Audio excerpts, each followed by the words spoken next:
Hello, my name is Jeff Farbman from the Wallace Center at Winrock International. Welcome to the National Good Food Network webinar, Instruction Manual, Lease, Buy, or Other. Among the top expenses for food hubs is their trucking. As our food hubs emerge from concept to reality and as they grow from $30,000 to $300,000 to $3 million and beyond, we hear hub managers asking how to choose how to cost-effectively build their fleet. We present this webinar to assist in that decision-making process. The Wallace Center, a business unit of Winrock International, is the host of the NGFN webinar series. The Wallace Center has been a leading organization in the movement for a more sustainable and equitable food system for over 30 years. Today, the center supports entrepreneurs and communities as they build a new 21st century food system that is healthier for people, the environment, and the economy.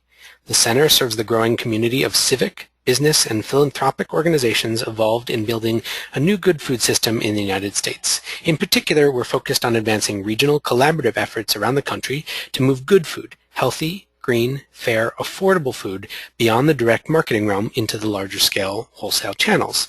The National Good Food Network, or NGFN, is an initiative of the Wallace Center. It is structured as a network of networks ensuring efficient flow of information and innovation from boots-on-the-ground projects to the national level and back down to the grassroots level across the nation. The Wallace Center coordinates and supports the network. Our goals are to work with the growers to ensure that there's an abundant supply of good food to meet the high consumer demand for the product, to collect and disseminate the best models, stories, methods, and outcomes, and to ensure that policymakers are informed about the wonderful successes our network and partners have had so that we can continue to increase support for regional healthy food.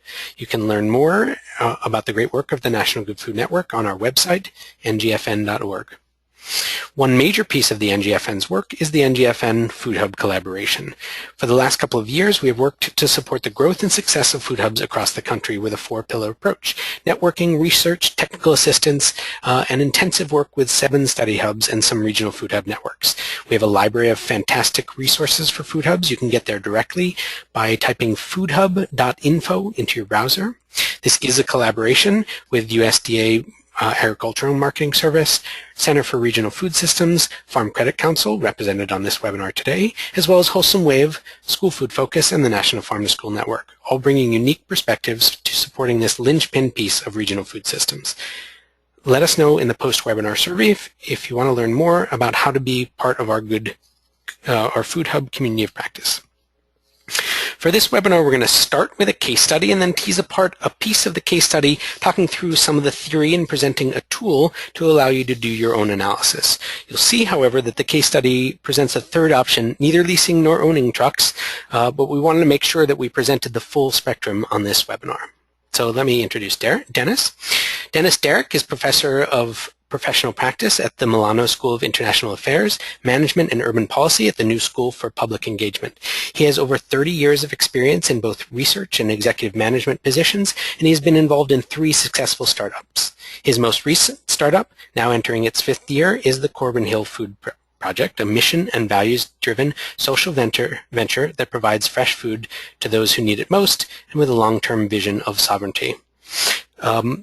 He is the former chair of We Act for Environmental Justice and is currently vice chair of South Bronx Economic Development Corporation. Dennis has a BSc in mathematics from Manhattan College and an MSc and PhD in education supervision and administration from Fordham University. Although this conversation is focused on trucking, Dennis is a true champion of equity and sovereignty, and his Corbin Hill Food Project is a model for us in many ways. We hope to have another webinar where he can speak more fully about Corbin Hill, but for now, a bit about Corbin Hill and deep into his trucking woes. Dennis. Okay. Good afternoon. Corbin Hill, just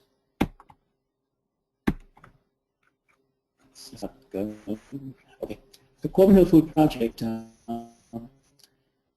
basically tries to,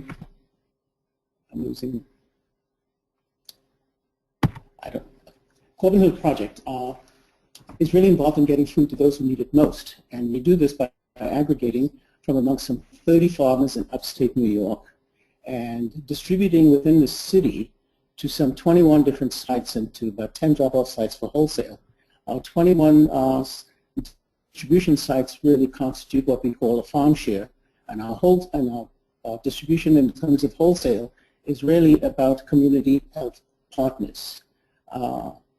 So from aggregation upstate to distribution within the city. When we do the whole issue of trucking, we view trucking as part of the system. And that isolating trucking is, while it's very necessary to isolate the cost of trucking, it is not necessarily sufficient in terms of some of the decisions that one would make solely upon pricing. Because when we think of trucking as a system, we're talking about, does it also have adequate warehouse space in which these trucks can come to, provide the storage, loading dock facilities, the kinds of equipment that's going to be necessary to operate it within the city. But a very important thing has to do with flexibility, and that is access to a certain size reefer trucks for distribution in the city. Because as you go through a very fast pattern of growing, what you need is a 15-foot truck one year, may turn out to be two 18-foot trucks the next, and maybe a tractor-trailer in the third. And leasing does not allow you that kind of flexibility to be able to adjust to all of this. Currently, as you look at our own, just quick model here, we do the aggregation again, upstate New York, and from upstate New York we have DTA trucking, which is about 20 miles away from our aggregation warehouse. It drops in twice a week in terms of sending in a 53-foot tractor trailer that gets us into the city. They arrive in the city on Tuesday morning at 1 a.m. and at 1 a.m. on Wednesday morning, where at Farm Fresh, which is Farm Fresh begins to disaggregate and to repack these into smaller trucks that can be distributed in Manhattan and the Bronx. It is not efficient for Farm Fresh to be able to go to Brooklyn and Queens. While getting out there may be easy, getting back into the city, given the traffic patterns, make it impossible. So we have negotiated with Fresh Connect, which is a distributor in Brooklyn, who will arrive at Farm Fresh, let's say, at 5 to 6 in the morning, and take what produce there is and deliver it in Brooklyn and in Queens, and does not have to come back to the city. A very important part of what it is we're purchasing when we talk about a system has to do with something like Farm Fresh. They act as our transportation manager, schedule, and they provide us a full service for a very nominal fee in terms of what it would take for us to bring on board a full-time transportation manager. This is a function that they have actually taken on, and they do very well.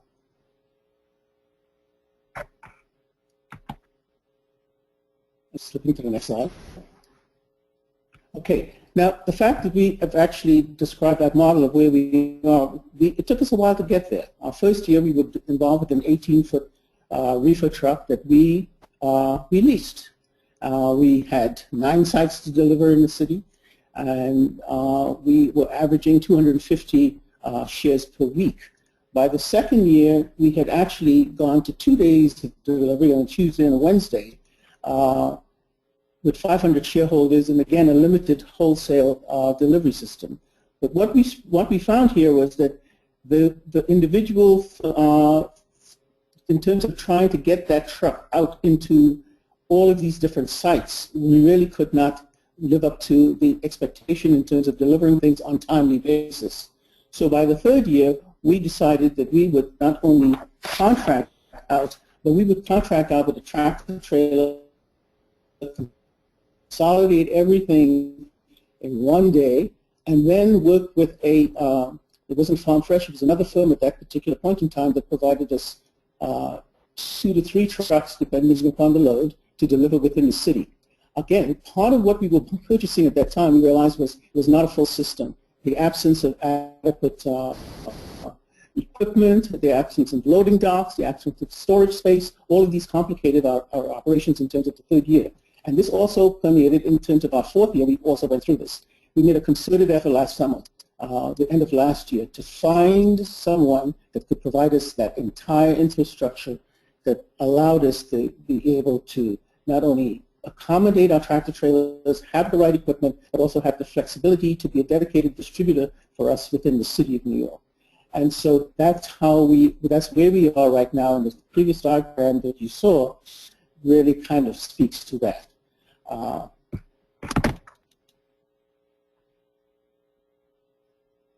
We have looked at these. We looked at our trucking costs slightly differently. Most people driven in terms of the trucking cost, in terms of just the mileage piece of it. For us, we're driven in terms of not looking at the cost of goods that each of it contributes, both our summary of a trucking upstate, downstate. For instance, our cost per trip of $850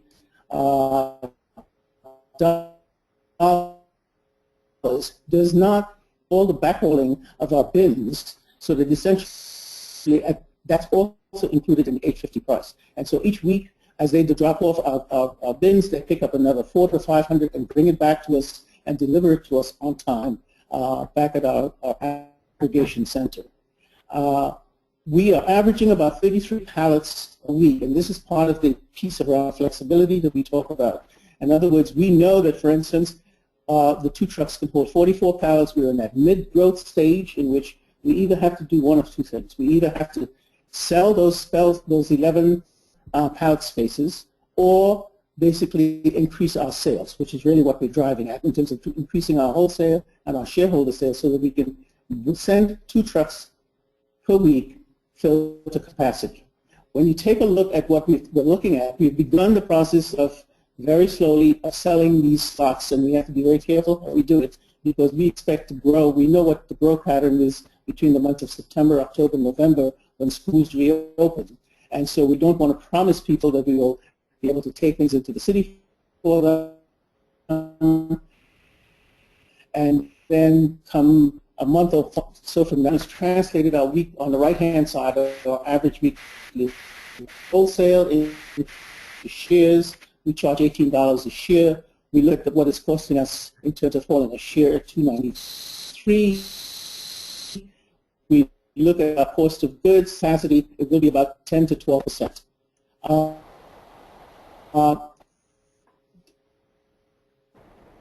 In terms of the distribution, cost per truck is $550, and the total cost is $2,200, and the deliveries are 31 deliveries per week. And the cost per delivery in New York City at $71 is a very reasonable cost that one can suffer with. But then we also look at the cost delivery per shareholder and wholesale, and it's really only costing us 5 cents per delivery per shareholder within the city. And we think that this is a pretty reasonable amount. Were it much higher, we would really be in trouble, given the fact that we have kind of a very tough cost structure to deal with in terms of the summary, in terms of the upstate, downstate delivery. Let me say this. What we are really purchasing here is a system. It's a very reliable system. For us to build this kind of infrastructure, to have the flexibility, to have tractor trailers coming in from upstate to downstate, to have dedicated trucks within the city delivering to some 31 sites and increasing. It's a kind of flexibility that we were seeking, and this is one of the reasons that we advocate that you take a good hard look as you grow, whether or not you just don't want to contract out these services, which we have done. And in contracting out these services, we have essentially been able to put together what we consider an entire trucking and distribution system that is backed up by an infrastructure that we could not afford. Thank you.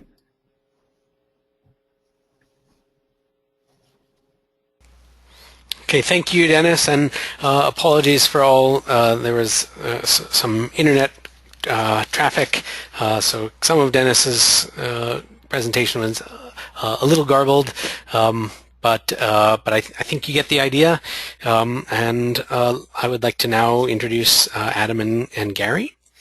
Adam Shiflett is the Commercial Agricultural Team Leader for the Harrisonburg, Virginia area for Farm Credit of the Virginias. Adam has been an agricultural lender for 15 years with Farm Credit and has headed up the agriculture leasing program for Farm Credit of the Virginias for the past 10 years. Adam's team strives to be a resource for agriculture by providing advice and financial options to producers and agribusiness people so that agriculture can remain strong. He grew up on a production agriculture farm in the Shenandoah Valley with beef cattle, sheep, and contract broiler houses. He still enjoys working with a small produce garden and helping on the family farm from time to time. Adam got his BS degree from Virginia Tech in agriculture economics, his master's in food and agribusiness management from Purdue, and his MBA from the Kelley School of Business at Indiana University. Gary Madison works for the Farm Credit Council in Washington, D.C., which is the trade organization of the Farm Credit System. Farm Credit is a nationwide network of borrower-owned lending institutions providing credit for the nation's farmers and ranchers. As the Vice President for Young Beginning Small Farmer Programs and Outreach, Gary seeks to identify and meet the needs of the next generation of farmers and ranchers as part of Farm Credit's enduring mission of service to agriculture and rural America. Farm Credit provided some $7.7 billion to young farmers, $12 billion for beginning farmers, and $14.2 billion in financing for small farmers recently. Until recently, Gary was a small farmer operating a wholesale greenhouse business in New Hampshire, including raising cattle for the local freezer beef market. He holds a bachelor's degrees in agronomy and biology from the University of Connecticut. Gary also has the honor of being the most frequent guest on our NGFN webinar series, and you can hear his smooth baritone again on September 25th. I will give more details about that after our formal presentation today. Gary, Adam? Why, thank you, Jeff. I'll try to make sure I keep that smooth baritone going. And I appreciate the opportunity to be a part of this webinar to add some clarity to the confusing topic of buying or leasing a truck. And it was great to hear Dennis tell the story of Corbin Hill Food and how, in the end, he's buying an integrated truck transportation and distribution system. And really, from a small operator standpoint, that's, I think, where we want to emphasize the aspect of planning what you want to do in order to be able to accomplish it.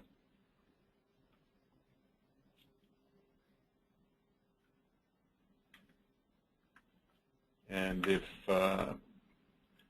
apparently I don't have control of the screen any longer,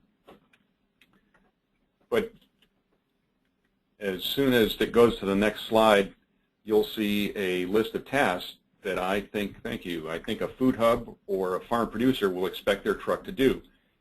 This list of goals is based on my experience, particularly that part about the last bullet there, moving pianos.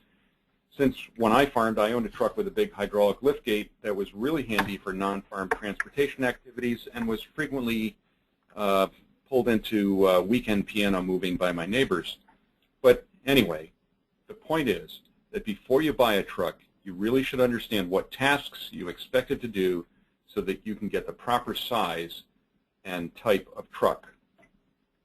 Now, that's a much easier assignment than understanding how to use a truck efficiently, which is the art of logistics.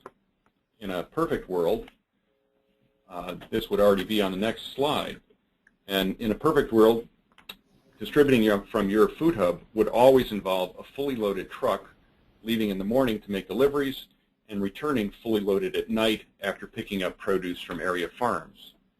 Could you go to the next slide, please? The reality of logistics is that for most food hubs, the restaurants or retailers you sell to are concentrated in populated areas, and the farms you buy from are scattered in rural areas. You can see in this map of the Atlanta region that the blue pins showing farms are not often located near major roads, much less close into the cities. But it's important to recognize that the complexity of managing trucking can easily make or break a local food hub business. From the standpoint of efficient use of resources, having a half-empty truck driving around makes for a higher cost of operation, which translates into higher priced foods and less competitive prices. And that's something that Dennis clearly illustrated in his way of reckoning the cost per share or cost per delivery of his trucking network's operations. So after recognizing the goals of what you expect your truck to do, it's important to have realistic expectations about the implications of how that's going to happen. It's not just about the truck as a piece of equipment. It's about all of the follow-on things that need to be addressed to make that truck work efficiently. It's about setting up a network, like Dennis was saying.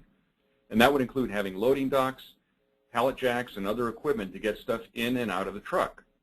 If you expect that having a truck gets you increased access to customers, you need to have a plan to find and engage those customers and expand your trucking capacity to be able to meet their needs. And then to be able to plan routes that accommodate all of the logistical factors of getting the right stuff into the truck and delivering it and picking up in the right order. Not to mention having a driver that can do all that with a smile and attentive customer service that's going to build customer loyalty. If you don't know the cost of ownership and operation, you will be tempted to give away your delivery for free when it's just as real a cost of doing business as buying produce from farmers. Lots of things can go wrong with a truck. Part of deciding to buy or lease or hire someone else to do your trucking is to understand what the immediate costs are of solving these kinds of problems, such as the cost of getting the day's deliveries out of a broken down truck and off to the waiting customers. So operating a business that depends on trucking requires a lot of management and cost expertise. Treating the trucking part of your food hub business as a separate enterprise may really help you improve your cost accounting so as to be able to know how much it costs you to stop for a delivery, and then what a minimum sale needs to be to cover the cost of that delivery. And those, remember, are figures that Dennis showed us in his presentation. It's exactly how it should be assessed, is on a per stop basis or a per day basis. You need to know all of those different ways of assessing what your trucking costs are, so that the solutions you find should be based on your needs and unique abilities to partner with others to reduce the costs and improve service. A commitment to finding transportation solutions should be a part of your thinking as you consider buying or leasing a truck. Because once you own that truck, it's really expensive to change your approach to trucking. So it pays well to spend lots of time pushing a pencil ahead of time, calling other people, finding out how they do trucking solutions, so that if possible, you approach the whole idea of buying a truck or leasing a truck from the aspect of, I really don't want to do this. I want someone else to carry my goods around, but if I have to, I'll break down, and well, that's a bad way to put it, I'll buy a truck. Okay, so here's a general comment to start our deeper dive into buy versus lease. Generally, if it appreciates, buy it, and if it depreciates, lease it. Land usually appreciates in value, so it's worth buying. Trucks and equipment depreciate or lose value as time goes on, and so are good candidates for leasing. Depreciation expense is a hidden tax on your balance sheet. For example, every year you own a truck as an asset, the value of that asset depreciates or is reduced by some amount. Your balance sheet, the list of all the things that you own and all the money that you owe, tells how much you're worth. When you go to borrow money, a lender looks at your balance sheet, and so the more you own as assets or collateral, the more you can borrow. Leasing is not the best solution in all circumstances. However, there are some characteristics of leasing that may work in your favor, starting with the idea that for tax purposes, lease payments are treated as an expense. Since technically you can end the lease at any time, although there are likely to be penalties for doing so, as Dennis said, he had to pay 5 months of lease payments to get out of the lease. But technically you can end it at any time. That lease contract does not constitute a loan or a long-term obligation that would be treated as debt or a liability on your balance sheet. The effect is that having a lease may not impair your ability to get a loan for some other purpose, which frees up more money that you have, allows you to better utilize your assets. Also, some leases are structured to allow purchase of the truck at the end of the lease term. Leases with full maintenance or fleet service may be available, but this type of lease is generally cost-effective only for leasing 30 to 50 trucks. So if you're under the impression that you can lease a truck and somebody else is going to take care of it, you're right only if you're leasing 30 or 50 trucks. Okay, now I'm going to turn over the session to Adam Schufflet from Farm Credit of the Virginias. He's going to explain the use of the buy versus lease analysis spreadsheet in the next few slides, and you'll see this spreadsheet in use. You can download the active spreadsheet at the address shown on this slide so you can experiment with it yourself. And you can follow along also with Adam as he explains what the tool can do and how to use it. Adam, show us how that puppy works. I'll be glad to. Thank you, Gary. What I want to try to do is show you the financial end of leases versus loans, and I'm going to kind of go over this in a broad view. There are exceptions to every rule, of course, but I want to show you kind of what it looks like, the difference between a lease versus a loan. So if you want to follow along with the link or open the Excel spreadsheet, I'll try to show you on this static version a little bit. So let's say that you have decided that you need to own a truck. If that's the case, then what you need to do is look at the difference between actually purchasing the truck and doing it with a loan, or actually looking at doing a lease and paying rental payments on it, essentially.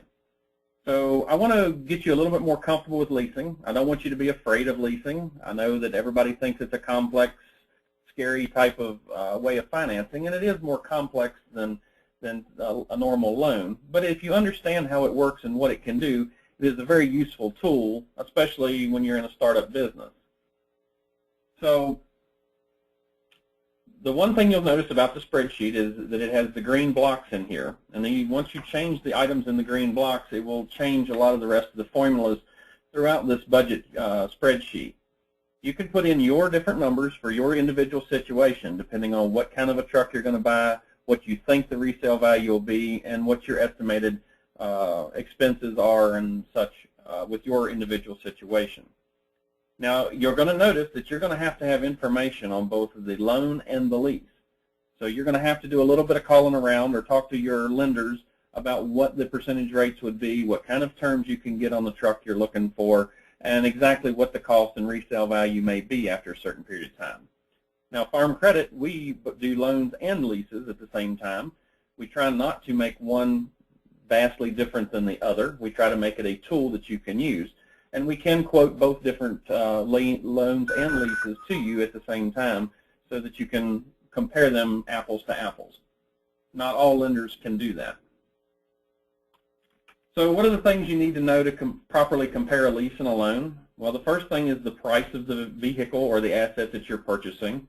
The residual is the second block there, which is actually the resale value of the assets. Now, this is just the estimated residual after the set period of time. So in this example, we have that this truck will be worth $10,000 at the end of 8 years. That's what we're going to use for the setup on our lease. You need to look at the interest rates. They will be different. The interest rates are typically higher on a lease than on a loan, but you're not financing as much of the actual purchase. You're only financing the cost minus the residual. So in real terms, the interest rate may not be as much. You have to look at the down payment. Typically, loans may or may not require a down payment. Typically, leases do not require a down payment. So that could be a big benefit, especially in a startup operation where you don't have a lot of working capital to put down payments into things. Your mileage per year, if you look on the right side, is a big item that you need to look at. If you're not running a lot of miles, does it even make sense to own a truck? Can you get it done somewhere else? If you're typically running 50,000 miles a year, like this example has, then I think a lease is a very good candidate here. If you're somewhere in the middle, maybe a loan is the candidate. Those are things you need to look at and things you need to decide. Why would a lease be good for a high mileage vehicle? Because you could turn the vehicle back over at the end of the lease term and get another vehicle. It's a replacement of wearing out of the truck. So it's basically you pay for what you use. Your payment, if you notice, is lower in a lease than it is in a loan, which is also helpful for a startup operation. It also helps with your working capital and allows you to have more cash flow. And also, as Gary mentioned, it is an off-balance sheet type of financing.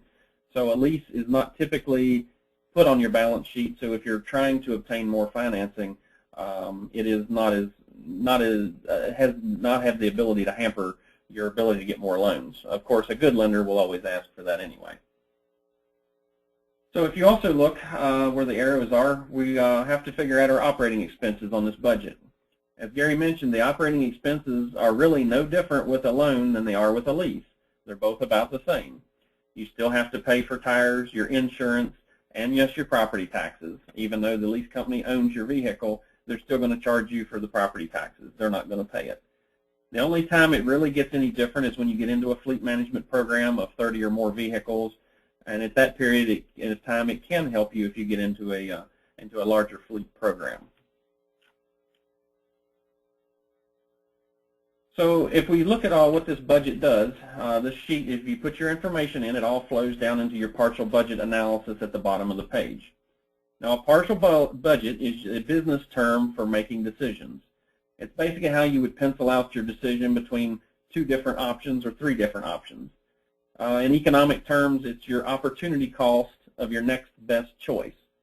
So you get to look at all the different decisions from a financial perspective and decide which one is the better financial option for your needs. And this is basically the language that your lender or your banker is going to talk.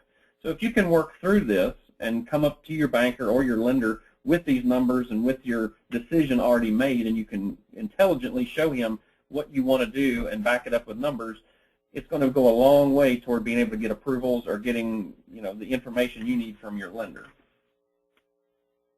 So as you can see at the bottom of the page, what you really want to look at is your return on your investment. This is basically what you're getting out of the money that you're spending. And as you can see, you have a lower return on investment on a loan than you do on a lease. So basically the reason why is you have less investment with a lease. Your only investment is the actual part of the truck that you're paying for. So minus the residual again. So you're only paying for what you use. So you're getting a much higher return on your investment through a lease. I equate this kind of like traveling on an airplane. If you want to fly to California from Virginia, you typically go and buy a $1,000 seat on an airplane to fly to California. Your other option is you can go buy an airplane for a couple $1 million, put fuel in it, put tires on it, hire a flight crew, and you can fly to California. But that's awful expensive. That's the difference with your return on your investment. When you're flying through a normal airline, your only investment is that cost of that seat, rather than purchasing the entire airplane. So that's kind of the difference between buying and leasing, but that is an extreme case. I wouldn't expect everyone to go buy an airplane. So if you're looking through your partial budget, some things to consider between purchasing and leasing are not all financial. There's some things you need to know about your lease. Let's say you've decided that you're going to purchase this truck and the lease is the way to go. There are some other things that you need to consider. Mileage restrictions are a big thing in leases, especially through your automobile dealers if you're looking at leases. They're not a bad thing, but you need to understand your mileage restrictions and what the penalties are if you go over them. Farm credit leasing does not use mileage restrictions. We break them into categories with high-use vehicles and low-use vehicles, and we don't have any restrictions. Some places do. If you think this is going to be a high-use vehicle, that's something you need to look at. Your end-of-lease options are always something that you need to know up front. There are lots of different types of leases and lots of different things you can do at the end of the lease. Typically, if you're putting a lot of miles on a vehicle and you're looking at turning the vehicle over at the end of the term, then you need to understand what your residual is going to be and how much you're going to get back out of it at the end. You do have the option to purchase the vehicle at the end. So if you think it will last longer and you want to run it longer than its usable life, then you need to understand what the residual is and what you need to buy, what you need to pay to purchase the vehicle.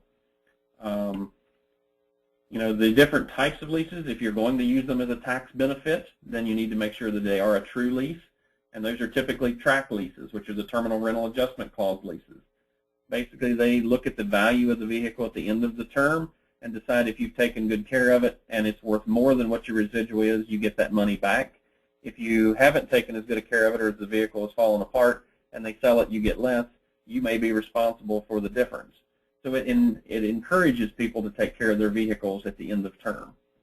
Some of the other ones that are not as typically used are fixed purchase options, which set the amount that will be paid at the end of the lease or that you will get back.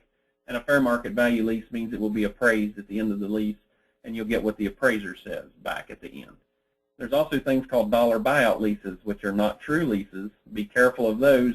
They act more like loans and are just done through a lease terminology. There's also tax implications. Most of the people that do leases also look at the tax benefit of leases.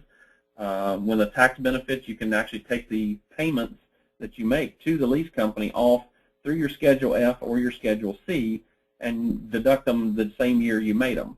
That's a very advantageous thing, especially if you're paying the vehicle off quicker than what the actual depreciable life is. So those are things to look at. It's basically the difference between using it as a rental or using it as a depreciable item. Insurance is something people don't always think about. If you 100% finance a vehicle, either through a lease or a loan, and there's a very high likelihood that the vehicle will depreciate in real terms faster than you pay the lease or the loan off. This is not usually a problem as long as you don't have a issue with the vehicle. But let's say you total the vehicle in year 2 of an 8-year lease. If you total your vehicle in year 2 and you borrowed 100% of it, chances are you owe more on the vehicle than what the insurance company is going to give you when they settle up with you. There are certain things you can do to help mitigate that risk. One of them is gap insurance. Gap insurance will actually cover the gap between what the insurance company doesn't pay and what your loan is, but there are premiums that go along with that too. So that's where you need to weigh the risk of maybe how good your driver is or whether you think it's worth it to have that insurance. One of the things that Dennis and both Gary mentioned was the idea of paying off a lease ahead of schedule or paying ahead on a lease. Those are both things that are not very advantageous on a leasing standpoint if you're doing the differences between a lease and a loan. While you can get out of a lease and it's not your problem to sell the vehicle, if you do try to get out of one, there are penalties involved and can be substantial. You need to know what the penalties are for getting out of a lease or what the penalties may be for paying ahead on a lease because those are things that have IRS consequences as well. So let's say you get into year 2 of your lease and you decide that this vehicle is not what you need. Maybe you need a bigger truck or a smaller truck or a different truck and you want to try to get out of it. There are ways you can go back to your lease company and say, hey, I want to trade and get a new lease on another truck. They can do a release on the vehicle. You can get out of one and into another one without too much pain, but it's still not as advantageous as maybe trying to get out of a loan, other than you don't have to sell the vehicle. My advice is talk to your accountant. Most of the people that do leases do them for tax reasons along with other reasons. Your accountant needs to be on board with it. He needs to understand what you're doing so he can help you set up your taxes correctly and make sure that they work for what you're trying to accomplish. That's kind of a broad overview of the lease versus loan comparison. There are individual cases that are much different, and each situation can be different with each different company as well. So if you have questions, I'll be glad to try to help you with them. I have been in the leasing industry for 10 years and have seen most of the things that happen with a lease. So I'll turn this back over to you, Jeff. Gary, I think you wanted to close out with so what can you do? What should you do? Sure. Let me just have a last word here before the question and answer. And just try to let you know what I think you should do next. And the most important thing is don't go buy a truck. You really need to figure out what the best use of that truck is from a business planning standpoint. Make sure that you're buying a truck that's appropriate to the cost of that's appropriate to the revenue of your business. Really, it starts with figuring out just how much you need a truck by estimating the size and scope of your business needs. So, for example, if your gross sales are going to be around $100,000 a year, you don't need and you cannot afford a $75,000 truck. You just saw in the example that Adam had a $40,000 truck is a $62,000 a year operating expense. When you put all the costs into it, you have to sell a whole lot of stuff to be able to afford $62,000 worth of just trucking expense. So perhaps it makes more sense to rent a truck 2 days a week rather than buy the truck or using it 5 days a week. The choice to buy or lease can be made only if you understand the nature of your needs, your financial situation, and your ability to obtain a tax benefit. And finally, you may decide it's prudent to form a separate trucking company to isolate the risk of liability. For most small businesses, operating on a truck on the road is the single largest risk that they face. And as your business gets larger to the point where you're actually owning a truck or leasing a truck and operating it, you really need to think about what insurances you have, not just on that truck, but on everything that you own, an umbrella policy or something to cover a real catastrophic loss with the truck, because the liability is just so large when you operate a truck on the road to cause injury to other people. And next slide, please, Jeff. So Farm Credit Leasing is actually operated through CoBank, and if you follow the link here, it will give you more information about leasing, including some comparisons that we've gone through here today in this webinar.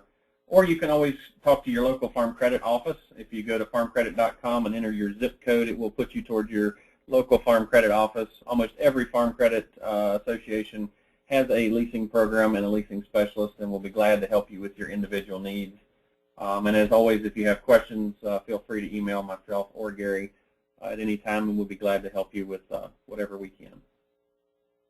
So thank you for this, and I'll turn it back over to Jeff. All right, let's dig into the questions, and there are many, and please keep them coming. Dennis, you mentioned that leasing a truck limits your flexibility. Do you want to explain what you meant by that?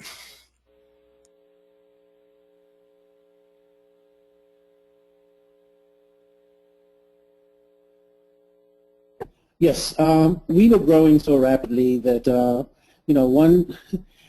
within the space of one season, we could move from an 18-foot truck to a 22-footer to a 28-footer, and having that kind of flexibility is particularly important. So that, for instance, that's one side of it. Here we were at 250 shareholders, and an 18-foot truck was wonderful when we started. By the last trip in the summertime, we could barely close the door to the truck. It became that kind of a situation. So we went to 2 days a week. But later on, quite frankly, within the city, as we are learning now, there's some days we need a 15-foot truck to go to Brooklyn. Now, there's really no need to send a 22-foot truck out there that's going to cost us even much more. And so it became a question of, can we maximize the use of the size of a truck through the kinds of equipment that other people had? And so this is what became very important to us in terms of trying to achieve. And we did not really need to be playing, to get out of our 18-foot truck. As I said, we paid 5 months worth of leasing stuff, and once you start going to a 28-foot truck and a certain weight, we have all these rules and regulations about drivers and what kinds of licenses they had. It became a whole management nightmare. We were really not in the trucking business. We really wanted to be in the aggregation and distribution business. And so people who knew much more about this seemed like the natural way to go. Mm-hmm. I want to also, we've had a presentation in our webinar archives from Red Tomato in Massachusetts, another food hub, and they actually they do the logistics but not the trucking. They have no infrastructure, and so it's sort of another model, and we have that model documented on webinars. So go to our archives. There's a question about why isn't the residual value of the truck being valued in the ROI? Eric is saying at the end of the lease you own nothing at the end of the same period under ownership. Well, you have a $10,000 asset. Well, you don't figure the residual in the ROI because typically the way these leases are set up with an operating lease, you turn the truck back over at the end of the term. So you're not actually paying for the residual part, and therefore you're not actually owning it at the end. If you do decide at the end of the term of the lease to own the vehicle or the asset, then you have to pay that $10,000 at the end for actual ownership. So that's not calculated in it because you can't always get out of the lease by just surrendering the vehicle. And that's typically what people do in an operating lease. You know, they run the vehicle until as far as they think they want to, and then whenever the residual is over, they turn it back in. So, does that answer your question? Well, I'm interpreting the question here, but I think the idea is if you, instead of leasing, if you own, then you know, at the end of whatever period you're looking at, you do maintain an asset without additional. So that has an implication, I believe, on the ROI. Correct, it does. Okay, and that actually own it. Okay. At the end, correct. Okay. But you also pay for all of it as well. Sure. Right. So you're paying more over the course of the loan. Right. That's why your payments are higher.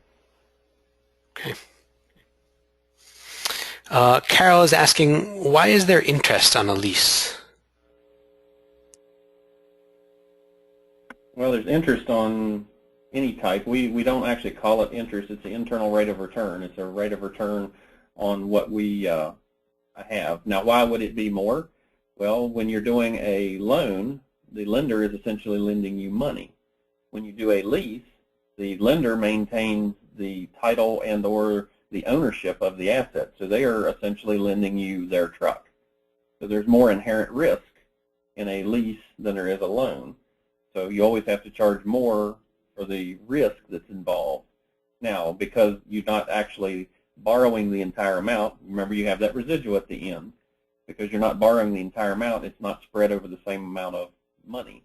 So it's very difficult to calculate an interest rate on a lease the same as you would a loan because leases have residuals. Okay. Okay. Dennis, Felicia asks, what does the cost for the trip reflect? Is that gas, driver, lease cost? Yeah. Okay. It's everything. They pay for, they provide the drivers and the truck, the gas, everything.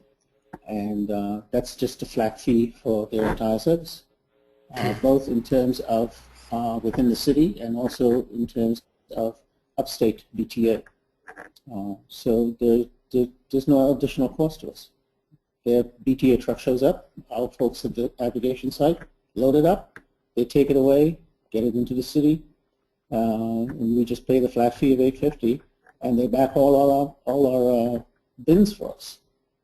Within the city, they provide a driver, and again, we provide one additional person with them. You know, we talked about that friendly face that goes to each of these sites, and just that's it. And we pay that individual separately from the trucking company. Okay. A question for Gary. Kirk asks, do you recommend contracting with distributors to do your delivery who are in distribution only and not in distribution and sales? Well, in distribution only and not in well, you know, to some degree, if somebody is in the business that they're distributing and selling a product that's similar to yours, you might have a hard time talking them into carrying your product around because it would be competing directly with their customers. In other words, you'd be paying them to carry your product instead of them carrying their own product. Doesn't mean that won't happen, and that isn't a good solution in some cases, but it certainly takes a good working relationship with, in this case, I assume what you're saying is another food distributor that's going to both sell and then distribute. The experience that I had early in business working for somebody else was that we were hiring as our trucker, again, to get, we were in the Hudson Valley like Dennis is, to get our product from upstate down into the city was to hire someone who was also in the same business, in the flour business, and they were happy to defray the cost of their own trip into the city. So they were trucking and they were selling and distributing something that was very similar but not exactly the same product. So for, maybe this is putting too fine a point on it, but if you have locally identified food that is essentially a niche market food, a whole line or a broad line distributor of foodstuffs might be very, very willing to take you on, because you'd actually be helping them to have another product offering to their customers by you also selling to their customers. So I hope that wasn't too much of a mishmash of an answer. It can work in a lot of different ways, and the hard part about planning for what you're actually going to have for a trucking solution is to find as many options as possible, including the idea that some of the options you find are going to be your backup options. If a truck breakdown, if a contract relationship turns sour, you always need to be looking for trucking solutions, whether it's buying or leasing the next truck or finding somebody else to do it for you. And Dennis, you want to add on? Yes, it's interesting because Farm Fresh is also, they're not just a distributor, they also serve a whole series of restaurants, and that's their niche market. So, and it turns out works out very well for us, because with their niche market, much of their deliveries on Thursday and Fridays, and so their trucks are underutilized Monday, Tuesday, and Wednesdays, which is when we fill them in. We do not find it a conflict. As a matter of fact, in many respects, it's ironic how we began to find Farm Fresh. They came to us asking us, could we supply them local produce for their particular market, the restaurant market. So we didn't find, we think we complement each other, and we actually work very well together. And in some instances, we are able to supply them produce that they need for their restaurants. And in some instances, if we run short of something because for one reason or the other, they're right there and they're able to supply it with us under the condition that it's locally grown. So it works well. Okay. What risk, benefits, or drawbacks is there to a hub who's been given a reefer truck via a foundation gift or some other sort of grant funding? Lucy's saying that she assumes that this is the best way to go if you're lucky enough, especially for a startup, but perhaps there are some hidden costs or drawbacks. Gary, I think you might have an opinion on this. Well, one of the things about somebody, I mean, it's great to get a gift, and you know, one should only look a gift horse in the mouth so much. But if I had my druthers, I would probably rather have cash than a truck, because I can deploy that cash in a lot of different ways. And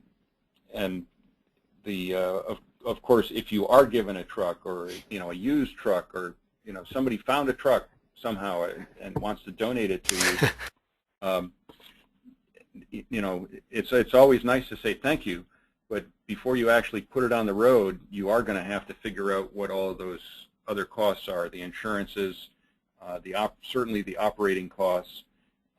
That's kind of fairly predictable. You know, the cost of running a truck, a given model of truck or a given size and weight of truck over the road is pretty standardized, so that you really can estimate pretty closely what it's going to cost you to operate something. The nice thing about being given a truck is that you don't have to worry about, if it's a whole working truck, you don't have to worry about it really depreciating. You're going to be using it. You have not made an investment in it. Your basis in that truck is zero. So I don't know. Adam, would you have an opinion about that special situation where somebody gives you a truck? I'm like you. I mean, if you need a truck and it gets given to you, I mean, I think that's great. But I'm like you. I would probably rather have cash, especially in a startup business. You know, if you had your druthers, if somebody was going to just give you something. But hey, I mean, if you can get a truck for free and you can cover the operating costs of it, more power to you.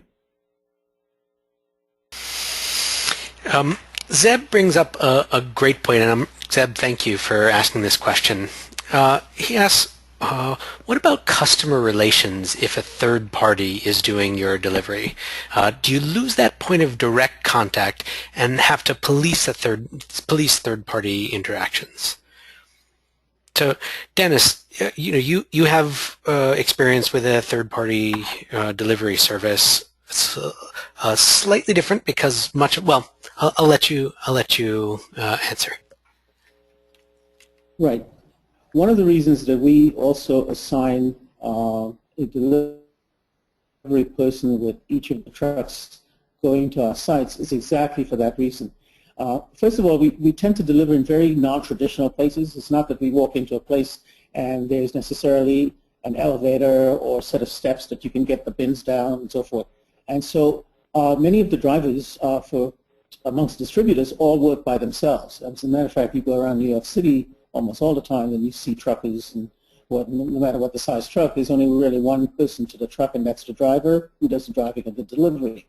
It's important to us in terms of the non-traditional places in which we do deliver that we have a face of Corbin Hill at all of those delivery sites. And we think that that's important, and that while it costs us a little bit more money, it's absolutely essential in terms of our own sense of who we are and who we serve.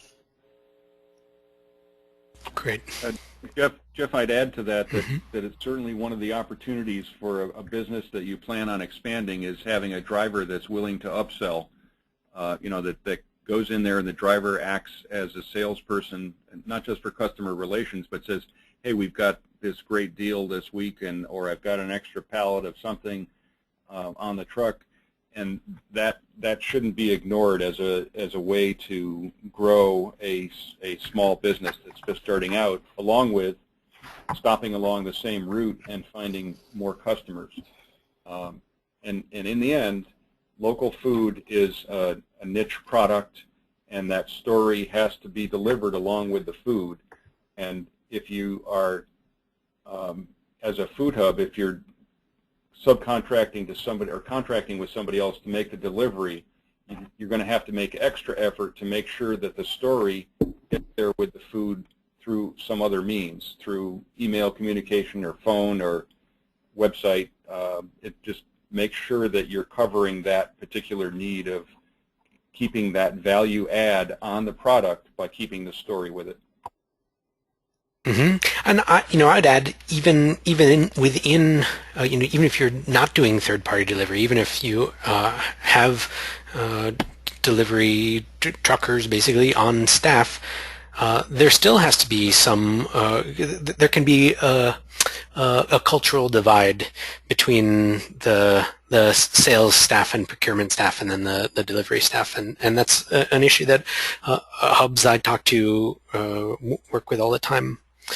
And another small point on this is even though the delivery point isn't a valuable point of contact, it may still be worth going out to a third party, and you as sales staff or founder or whoever it is go around and make the visits and talk about the sales and press the flesh in a high quality way as well. So lots of different ways to approach it, but good point on the upsell and making sure the delivery staff knows what they're talking about. Derryck asks if there's ever a business case for leasing one truck and buying another. Well, yes, there can be. We've got several fleets that have some lease trucks and some own trucks. At certain points, it doesn't become tax advantageous any longer to continue to add leases. At certain points, the off-balance sheet financing doesn't make sense, and there's just some people want to diversify the different types of financing. So, yes, I think there is some value to having some different trucks and some different financing packages for different reasons. We had one case up here where we had a food hub or a food delivery place that wanted to try out a Sprinter truck, which is a smaller truck to get around with, and they weren't sure it was going to work for their situation. It was an expensive truck, but they didn't really want to lock themselves into a lease with that particular truck because they weren't sure it was going to work for what they wanted to do, and they knew it had a good resale value, so they could get rid of it pretty handily if they needed to. So they put some down payment into it, put a loan on the truck for 5 years. Turns out it was the most used truck in their fleet, and they've since bought several more. But that was a case where they weren't sure if it was going to work or not, so they shied away from the loan or the lease at that point and went with a loan. There again, that's getting back to that flexibility that Dennis was talking about. They wanted the flexibility in that case. So it works on a case-by-case basis with just exactly what you're trying to accomplish. But like I said before, leases are not the only thing that you can do. They are a tool, and it's like any other tool. It works for what it's designed for. So, Adam, let's stick with you for this question here. Sophia asks if the spreadsheet differentiates between operating and capital leases. She mentions that one is off balance sheet and the other is not. That's correct. This spreadsheet is actually set up for an operational lease. That's why you notice that the return on the investment is set up that way, and it's set up to handle an operational lease so that you turn the truck back over at the end of the lease term and recapture your residual. You can set it up if you make some adjustments to it just for the capital lease, but this one is based on your operational lease. And really, that's if you're putting a lot of miles on a vehicle, that's really what we anticipate would be the preferred method of going with a lease on this case. Okay. Gail's asking about risks if you go small. So what are the risks of contracting with small truck owners to pick up with proper background checks? So not a trucking company, but just freelance.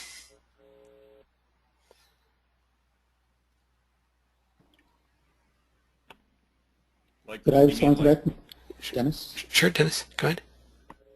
Yeah. What we have found is that very difficult to find trucks, refrigerated trucks.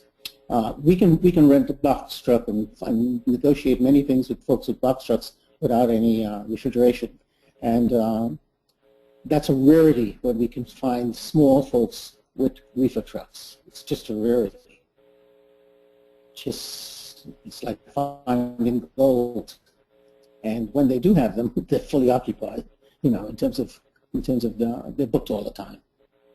So it's very difficult working with the small, finding them to begin with. Gary, did you want to address the risks question? Well, along with the risk of not being able to find such a company, the idea of trusting your goods to somebody else, I would certainly hesitate to put, even though we're suggesting that you really ought to look at the costs of a third party doing your trucking. It's a big leap off of a high cliff to do that at the beginning of your business. To be able to fill in on some deliveries with a trucking company, to be able to try them out and see how reliable they are, get feedback from your customers. That's certainly how I'd prefer to approach using a smaller trucking company. They are certainly flexible and will typically respond to your requests of how to take a route, how to treat people on deliveries. They typically are going to be more responsive because you're likely to have a one-person business that you're dealing with, or a small business. On the flip side, when Dennis and I were talking about this webinar, he was mentioning how the company that he contracts out with has agreements about every 50 miles for towing and repair services, and has a stable of trucks to swoop right in, and if you do have a truck breakdown, there can be some roadside cross cross-docking, I guess, and so that's something that's a risk mitigation that you don't have if you own or lease your own, and you don't have if you're working with a smaller company. Size sometimes does have its advantages. Hiba is in the DC area and wants to know if there are advising services to help with planning and assessing trucking needs, including optimizing operations and logistics.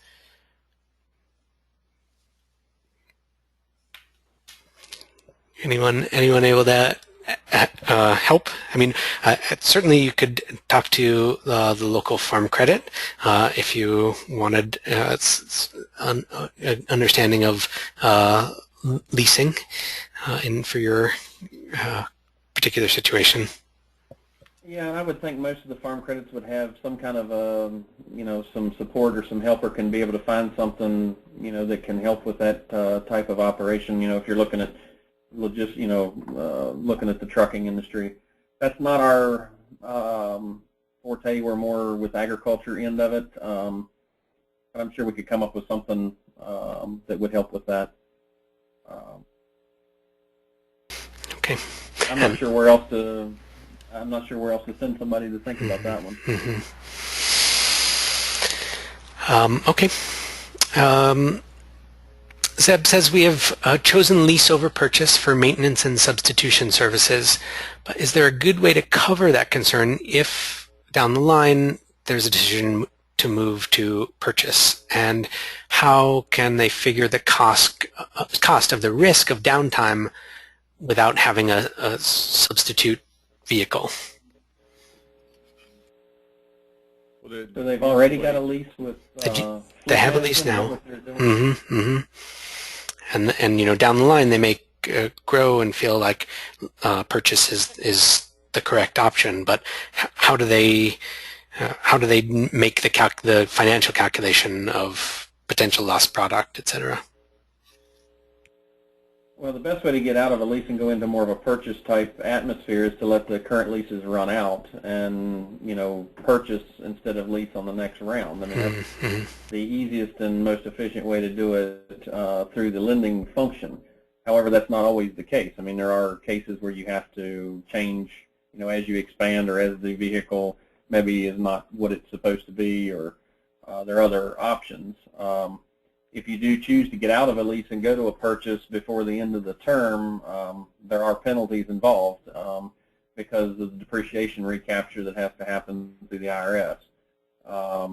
Usually, they're not usually as stringent as the 5 months worth of payments that Dennis was talking about. At least farm credits are not, but there are cases where they are rather stiff penalties. We try not to, as farm credit, to make that big of a penalty on it, but to get them out in a reasonable amount of money so that both of us can get out without having to pay a ton of money on either end. So that's the one downside of leases, is they are flexible in the point that you don't have to sell the vehicle. You can surrender the vehicle, but they're not cheap when that happens. So that's the downside of not having to sell the vehicle, is you're going to have to pay the penalties. Mm-hmm. Mm-hmm. Okay, we are getting short on time, so even though there are some other excellent questions, I have to cut it off, and I apologize, but I want to thank Dennis, Adam, and Gary. Trucking can keep a hub manager up at night, and I hope that the tool and case study assist you in making the right choice for your hub. As you develop and expand your hub, do keep in mind the other option, using this third party to handle your trucking. There are some great advantages to it, although realize it's not the right solution for all hubs. This webinar is being recorded and will be archived on our site, along with the over 50 other webinars we've done in the past, including the Red Tomato webinar, may be very interesting to you all.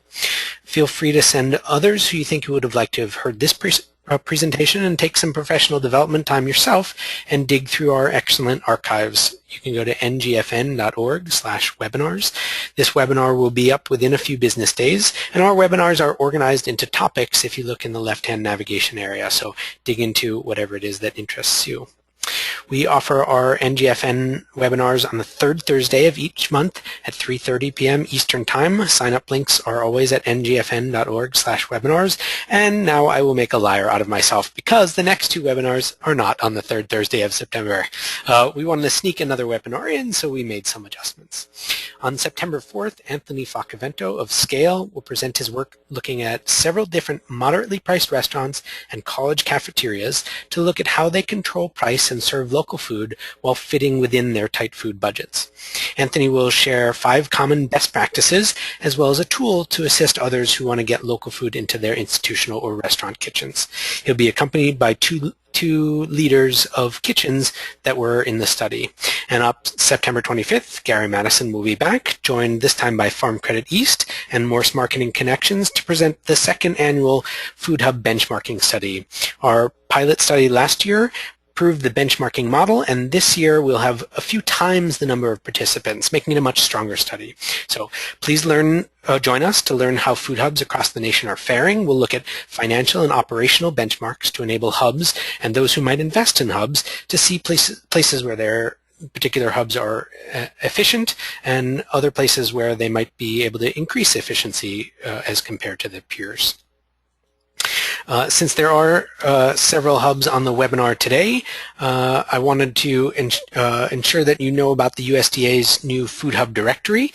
Agricultural Marketing Service, who has for years maintained a farmers market directory, has now added an on-farm market directory, a CSA directory, and a Food Hub directory. If you or people you work with are involved in any of these activities, please visit usdalocalfooddirectories.com and enter information. For each directory, we have to reach a critical mass before the directory is searchable. These directories are an indication of USDA's commitment to local food systems, and our participation encourages their further investment. It doesn't take too long, so please enter your information and encourage others to do so as well. According to the 2013 National Food Hub Survey, the MSU Center for Regional Food Systems conducted in collaboration with us, the Wallace Center. On average, Food Hub managers have between 1 and 5 years of experience across the essential skills of Food Hub management. Several of the key challenges noted by a significant number of hubs focused on management and staffing issues. As a response to this mostly unexperienced or inexperienced set of leadership team, experienced Food Hub professionals worked with the University of Vermont to create the first higher ed certificate program in the U.S. focused on Food Hub management. 25 students will have the opportunity to begin the 10-month program in January. Through a blend of hands-on, community-based, online, and on-campus learning, this one-of-a-kind professional certificate program prepares leaders for effective management of food hubs and sustainable food value chains. There are only 25 spaces, so if you're interested, inquire now at learn.uvm.edu/foodhub. And you can find the NGFN on YouTube, on Twitter, and on our website, ngfn.org. The Wallace Center is also on Facebook. Come like us. Search for Wallace Center at Winrock International. Again, if you haven't already, sign up for our email updates. There's a link on ngfn.org homepage. You'll find out about our webinars as soon as they are announced, or you can just let us know in the post-webinar survey and we'll sign you up. You can contact us at contact@ngfn.org, and the NGFN would like to thank you for your time today. Again, let me encourage you to fill out the survey that will open in your web browser in just a moment. It even has shortcuts to sign up for the next webinars if you're interested. So thank you very much for your time, and this concludes the webinar.